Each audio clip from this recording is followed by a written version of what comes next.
नमस्कार साथियों, स्वागत है हमारे YouTube चैनल जियो वास्तु में। दोस्तों, आज मैं एक ऐसे ब्रह्मास्त्र की बात करने जा रहा हूं जो कि आपके घर के समस्त वास्तु दोषों का निवारण करा देगा। वह है आपके घर पर लगा हुआ ध्वज। सबसे पहले हम जानते हैं कि ध्वज कितने प्रकार के होते हैं। ध्वज सबसे पहले राष्ट्रीय ध्वज, दूसरा नंबर होता है धार्मिक ध्वज और तीसरा होता है समस्त वास्तु दोषों को निवारण करने वाला ध्वज।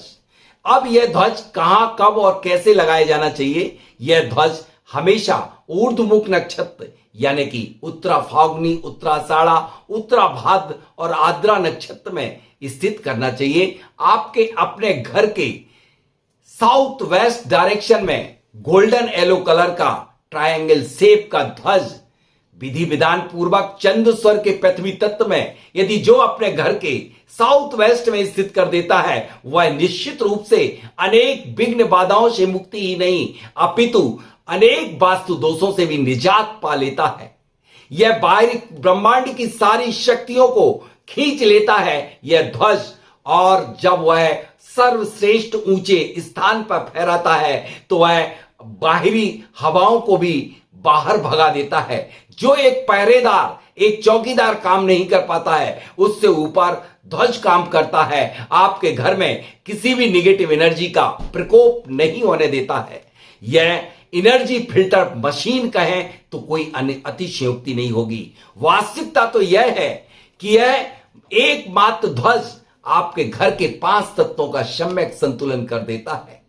इससे बड़ा मैं ब्रह्मास्त्र और आपको बताने जा रहा हूं कि यदि यह वास्तु दोष निवारण करता है, आपके बाहरी हवा यानी कि किसी भी देवी प्रकोप को भी नहीं आने देता है, क्योंकि यह ब्रह्मांड की समस्त देवी शक्तियों को अपनी तरफ आकर्षित करके और भूमि की अर्थिंग के साथ कनेक्ट होकर के जियोपैथिक एनर्जी से मिलकर के समस्त प्रकार के घर के 5 तत्वों का सम्यक संतुलन करता है। लेकिन आज मैं एक और बड़ी बात बताने जा रहा हूं कि जिस तरह से जब कोई कॉलोनी कटती है तो उसमें अनेक रंग के ध्वज लगते हैं, लेकिन इसके पीछे क्या छिपा रहता है?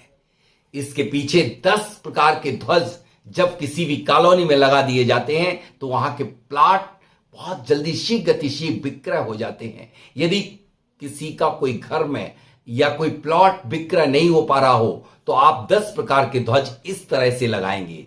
सबसे पहले पूर्व दिशा में आप गोल्डन येलो कलर का ध्वज लगाएंगे, साउथ ईस्ट में ग्रे कलर, साउथ में आप ब्लैक कलर, साउथ वेस्ट में ब्लू कलर और साउथ वेस्ट में व्हाइट, नॉर्थ वेस्ट में ग्रीन, नॉर्थ में लगाएंगे व्हाइट और नॉर्थ ईस्ट में लगाएंगे ब्राइट व्हाइट यानी चमकीला सफेद, और ईस्ट नॉर्थ ईस्ट यानी कि पूर्वी ईशान में लगाएंगे व्हाइट, और वेस्ट साउथ वेस्ट में लगाएंगे रेड कलर। इस तरह से ये 10 दिशाओं में स्थित ध्वज आपके यहां की भूमि को शीघ्र अतिशीघ्र विक्रय करा देंगे, यानी कि इस प्रकार की एनर्जी को कैप्चर करेंगे जिसके कारण उस भूमि की एनर्जी बढ़ जाएगी और सबसे बड़ा आकर्षण का केंद्र बन जाएगी। यह ध्वज करते क्या है? अपनी चुंबकीय शक्ति के कारण ब्रह्मांड की सारी शक्तियों को अपने तरफ खींच करके और अपने घर में संचारित करते हैं। तो आप अपने घर में ऊर्जा से भरपूर हो जाइए मात्र एक ध्वज लगा करके।